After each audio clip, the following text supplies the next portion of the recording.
Hello and welcome to Warhammer 40,000 Rogue Trader. I'm Shadowcoast and welcome to the channel. We are doing a deep dive on various character companions in this early access alpha version of the game. In this video we're going to focus on Idira, our resident Psyker sniper. So let's get started with using some of her abilities, and then we're going to review them in detail. I'm going to head over here. I'm going to put her in some danger. And let's see, Heroic Lightning. Chains up to 6 targets. I'm hoping this does it the way I want it to. Oh, we did not reach back there. That's unfortunate. Well, with that in mind, let's get started in reviewing her after using a move. We're going to start with weapons, talk about skill, characteristics, and skills, get into her special abilities, and then review the Adept class and the associated moves that comes, or abilities that come with the class. So to start with, she starts with a sniper rifle, 14 to 18 damage, and an auto pistol that does have pistol burst fire. We do have precise shot, which gives extended effective range, which is really important if we're sniping. Now, when we look at Adira, she has this thing that says 2 PR. This means that she has 2 psychic rating. I think that's what PR stands for, to the best of my knowledge. And the reason that's important is that the psychic rating is going to determine, or psychic rating determine the amount of damage or impact her psychic abilities have. When we use psychic abilities, one thing that we have to keep in mind is veil thickness. The more we use, the thinner the veil becomes, and once it breaks, bad things will happen. So as we fight enemies using psychic abilities, we're going to want to measure or manage our own. And you can see here it increases fairly dramatically, and then when we cap out, like I said, bad things will happen. So we're going to try to avoid that, or I recommend you try avoiding that at all costs.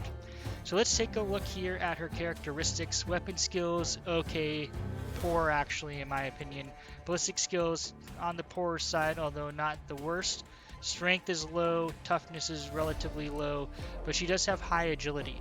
This characteristic also determines a character's movement rate, so she has decent movement. She has decent intelligence. This is actually a critical trait for the Adept, so a lot of our Adept abilities are going to be linked to intelligence. So, and then she has fairly high perception when we compare her to the rest of the group.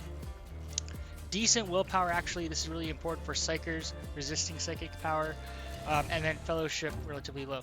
When we look at the traits here, she actually does have some that stand out. Her awareness based off her perception is pretty high, so she can find traps and other things.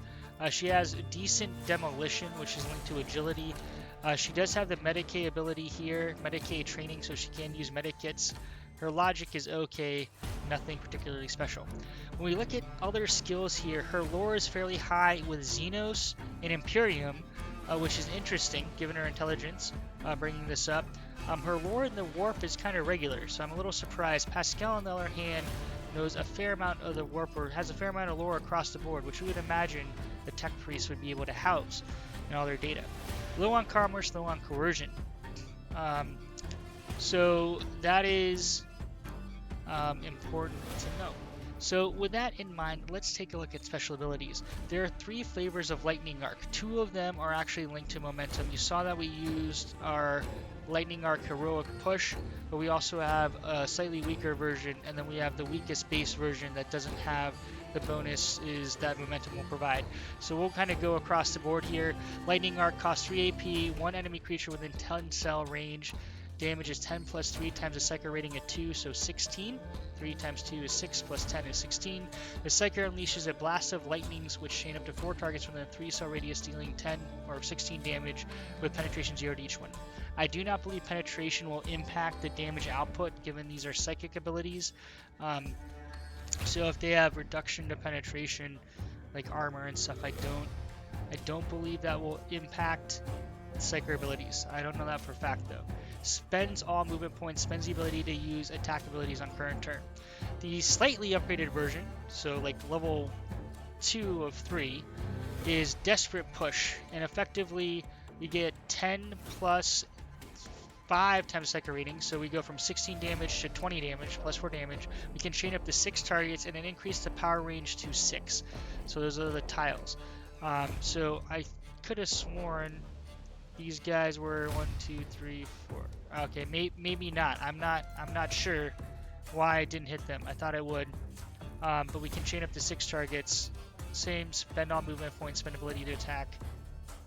Spend the ability to use attack abilities. So you basically end your attack turns.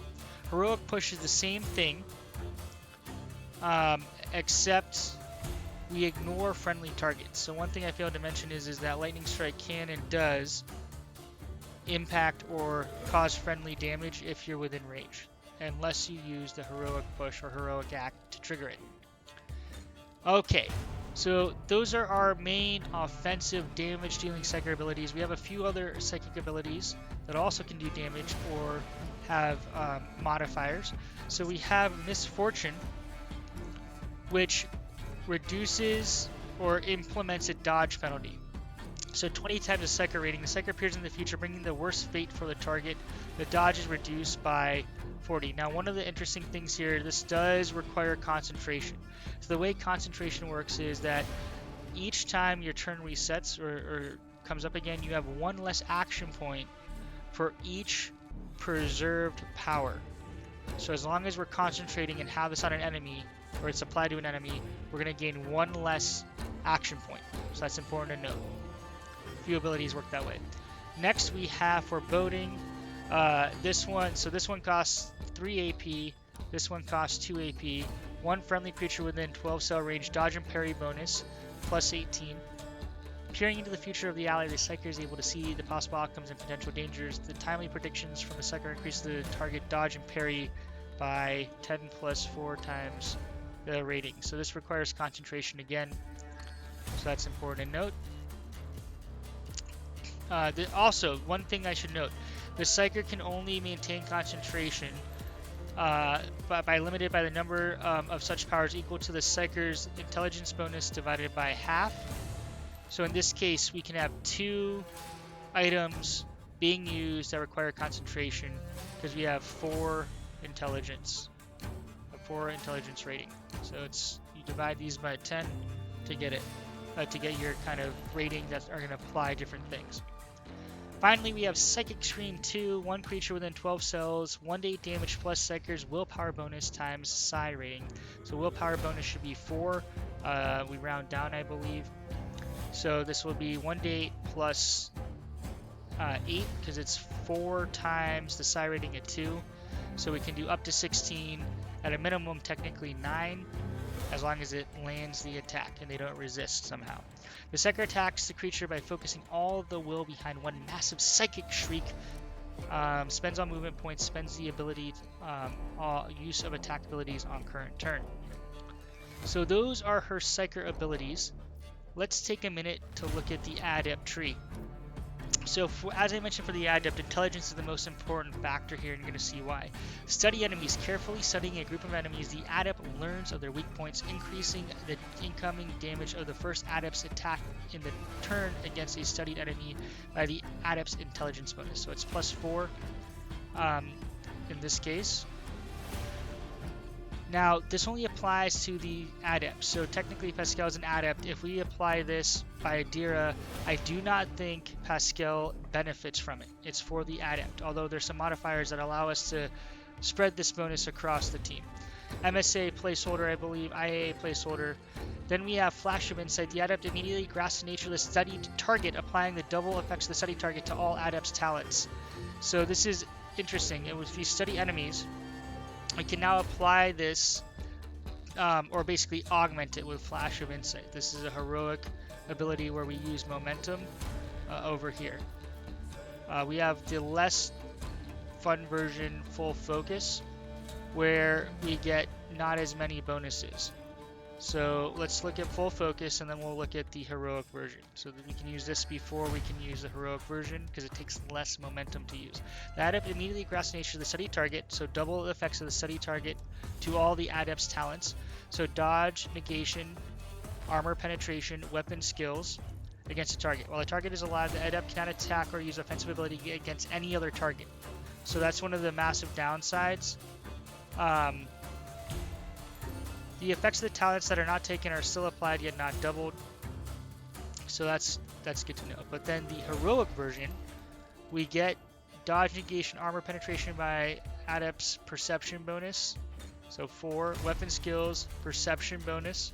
So that's 8 against the target. And then we can target anybody. We're not kind of locked in. So that's good to know. PAA placeholder. Target the weakness for 1 turn. All allies gain half the benefits of the Adept study enemies and study defenses abilities. So if we want to kind of share the love here, we're going to target the weakness, which will augment the rest of our team to be able to take advantage to a lesser degree of study enemies and study defenses. And nowhere to hide. The Adept ignores 50% of cover protection when attacking studied enemies. So this is great if they're hiding behind a wall. We study them and then attack them, reducing any penalties or reducing the amount of protection. Ally placeholder, I believe. Precision strike. The Adept makes a single shot or melee attack against a studied enemy. This attack gains plus 10 plus 2 times the Adept's int bonus.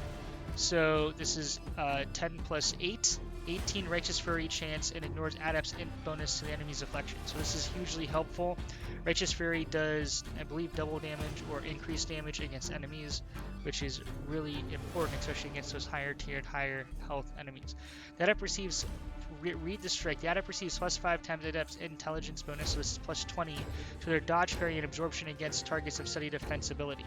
So if we study the defenses and they've ranged us and got close, we want to pop this. Or, wait, read the strike. This is a passive. Precision strike. Precision strike, so we'll take a look at that. Yeah, that's a passive, so we automatically get that, I believe, if I'm not mistaken. LX, placeholder. Then we have study defense. The Adept tries to find weaknesses of the studied enemy. All the Adepts attacked ignore 10 plus 2 times the intelligence bonus, so that's 30. Dodge and parry and 5 times intelligence bonus percent. So 20% absorption of the study enemy. So basically we're reducing their dodge and parry and absorption, so we deal massive extra damage for those heavily armored or enemies that are able to parry or dodge or have high absorption. Know your moves. Dodge chance of an Adept and their allies within 4 cells increased by 3 plus Adept's int bonus against studied targets. I believe that's a passive. TU placeholder, I believe, and AAA placeholder, I believe. So that is a mouthful for the Adept. There's a lot. There are actually a few things that we haven't covered yet. So being a sniper, she also has precision strike, 1 AP, 14 to 18 damage, 3 penetration. Righteous Fury bonus is 18. That makes a single shot or melee attack against a studied enemy. This attack gains...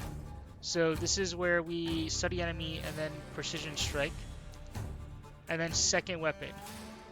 So this one costs 2 AP. We gain the bonuses.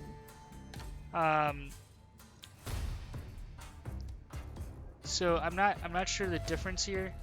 But maybe this is we just pull out our second weapon and try again. But this is helpful, especially when we target down and focus down an enemy. Alright, so who is Idira Class, I think. Adira is a Psyker diviner of the services in the service of the rogue trader Von Valencius, daughter of a distant world and a product of the doctrine alien to the Imperium. She perceives the curse of Psykana as a gift she deserves, for only the most skilled and strong can endure the touch of the Imperium. Years of using the Psykana have cost both Adira's mind and soul dearly. With each passing day, her ability to keep the malignant forces under control weakens, and so the moment when the warp will devour the diviner without a trace creeps ever closer. Who knows if Adira will be able to come to terms with the inevitable, or will she turn to other forbidden forces in search of salvation? Very mysterious. She's one of my top favorites, just given her backstory and the fact that she's a Psyker, so she's a lot of fun. I did not position her well. You should not do what I did here. I did that for the purposes of showing or shooting this video to explain her. She is relatively weak and takes damage, so we tend to keep her in the back along with Cassia, kind of shooting from a distance. She is a sniper at the end of the day.